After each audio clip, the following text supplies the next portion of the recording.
হিমন্ত বিশ্ব শৰ্মাই অকলে সাম্প্ৰদায়িক পৰিৱেশ সৃষ্টি কৰিব পৰা নাই। সাম্প্ৰদায়িক পৰিৱেশ সৃষ্টি কৰাৰ পিছতো তেওঁ জিকিম বুলি আশ্বস্ত নহয়, সেইকাৰণে আজমলক লগাইছে আৰু ভোট চুৰি কৰিবৰ কাৰণে লাগি গৈছে।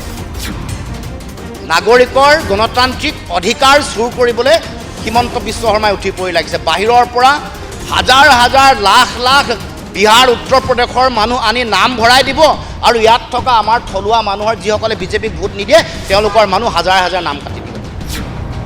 হিমন্ত বিশ্ব শৰ্মাই অকলে সাম্প্ৰদায়িক পৰিৱেশ সৃষ্টি কৰিব পৰা নাই।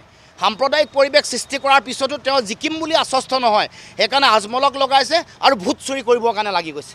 এতিয়া একমাত্ৰ নিজৰ জীৱন বচাবলৈ জেললৈ যোৱাৰ পৰা নিজকে বচাই ৰাখিবৰ কাৰণে হিমন্ত বিশ্ব শৰ্মাৰ একমাত্ৰ নিৰ্বাচনত জিকাৰ কাৰণে তেওঁৰ কৌশলটোৱে হ'ল ভোট চুৰি কৰা।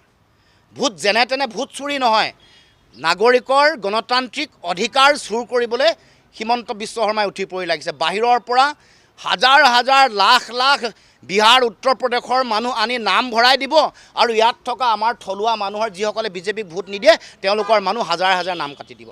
মৃত নোহোৱা মানুহ যিসকল মানুহ ঢুকুৱা নাই, মৃত্যুমুখত পৰা নাই, তেওঁলোকৰ বিৰুদ্ধে বিজেপি দলৰ বহুত কৰ্মকৰ্তাই সুপৰিকল্পিতভাৱে কমপ্লেইন দি তেওঁলোক মৃত বুলি ঘোষণা কৰিছে।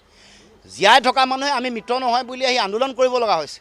বহু মানুহ পাৰ্মানেণ্টলি শিফটেড হোৱা বুলি তেওঁলোকে অভিযোগ দিছে। এই সকলো কথাৰ তেওঁলোকৰ লক্ষ্য তেওঁলোকে জানে। তেওঁলোকৰ সভাপতিগৰাকীয়ে বিজেপিক ভোট নিদিয়া মানুহৰ তালিকা উলিয়াবলৈ কৈছে। তাৰ আগত 31টা বিধানসভা সমষ্টিত তেওঁলোকে 10,000কৈ ভোট কটাৰ লক্ষ্য আছিলে।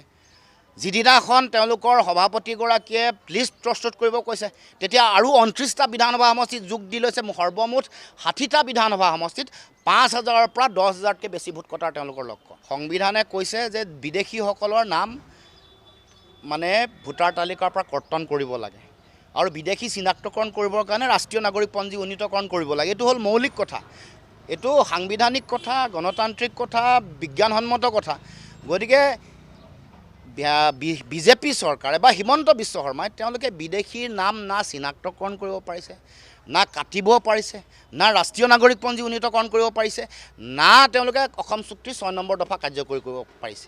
তাৰ বিপৰীতে অতিৰিক্ত 53 বছৰ অবৈধ বিদেশীৰ বোজা অসমৰ মাটিত জাপি দিছে। তেওঁলোকে উচ্ছেদ কৰাৰ নামত যিসকলক উচ্ছেদ কৰিছে তেওঁলোকক পাৰ্মানেণ্টলি মাটিও দিছে, পইচাও দিছে। আৰু আমাৰ যিসকল খিলঞ্জীয়া জনজাতীয় মানুহ আছে, আমাৰ যিসকল আদিবাসী বুলি যাক কওঁ, আদিম যিসকল অসমৰ নিবাসী আছে, যেনেকৈ কাৰ্বি আংলং, ডিমা হাছাও, কাৰ্বি আংলঙৰ পৰ্বতজোৰা, কি কয় আমাৰ বিটিয়াৰৰ পৰ্বতজোৰা, বড়োভূমি, এই অঞ্চলসমূহত থকা পলাশবাৰীত থকা ৰাভা মানুহ থকা আদিবাসী মানুহ থকা অঞ্চলসমূহ তেওঁলোকে উচ্ছেদ কৰি হাজাৰ হাজাৰ বিঘা মাটি তেওঁলোকে বেলেগক দি দিছে।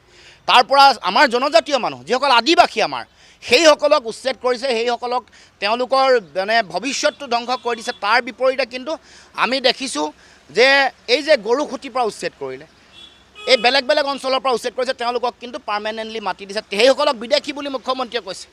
কাজিৰঙাত বিদেশী বুলি কোৱা মানুহক মাটি দিলে, পইচা দিলে কোটি কোটি টকা।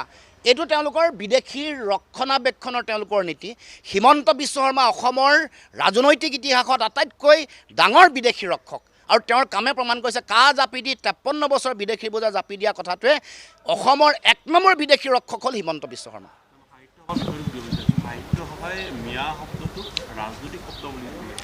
সাহিত্য সভাই দেশৰ সংবিধান গম পায়, দেশৰ ন্যায়পালিকা গম পায়, সংবিধানে কি কৈছে। 71 চনৰ আগত অহাসকলক নাগৰিকত্ব দিব, 71 চনৰ পিছত অহাসকল তেওঁলোকক বিদেশী বুলি চিনাক্তকৰণ বহিষ্কাৰ কৰিব। সেইকাৰণে তেওঁলোকে শব্দকেন্দ্ৰিক কথা কোৱা নাই, তেওঁলোকে কৈছে যিসকল স্বদেশী হয় তেওঁলোকে অধিকাৰ পাব লাগিব, তেওঁলোকৰ বিৰুদ্ধে কোনো বিৰূপ মন্তব্য কৰিব নোৱাৰে। যিসকল বিদেশী তেওঁলোকক তাৰ পৰা চিনাক্তকৰণ কৰি বহিষ্কাৰ কৰিব লাগিব। শব্দকেন্দ্ৰিক শব্দ ব্যৱহাৰ কৰি এইটো ৰাজনৈতিক খেল খেলিব নোৱাৰিবতো। ধৰ্মক ব্যৱহাৰ কৰি, জাত পাত আৰু ভাষাক ব্যৱহাৰ কৰি তেওঁলোকে মনুস্মৃতি মানে কাৰণে, মনুসংহিতা তেওঁলোকৰ সংবিধান কাৰণে অসমৰ মানুহৰ মাজত এইটো ব্যৱহাৰ কৰিব নোৱাৰিব। গতিকে সাহিত্য সভাই কথাটো বুজি পাইছে যে হিমন্ত বিশ্ব শৰ্মা মনুসংহিতা আৰু মনুস্মৃতিক কেন্দ্ৰ কৰি তেওঁ এখন সংবিধান, সেইকাৰণে বৰ্ণবাদী মানসিকতা আছে কাৰণে যি টি শব্দ ৰাজনৈতিকভাৱে ব্যৱহাৰ কৰি মানুহক বিভাজনৰ মাজলৈ ঠেলি দিব খুজিছে।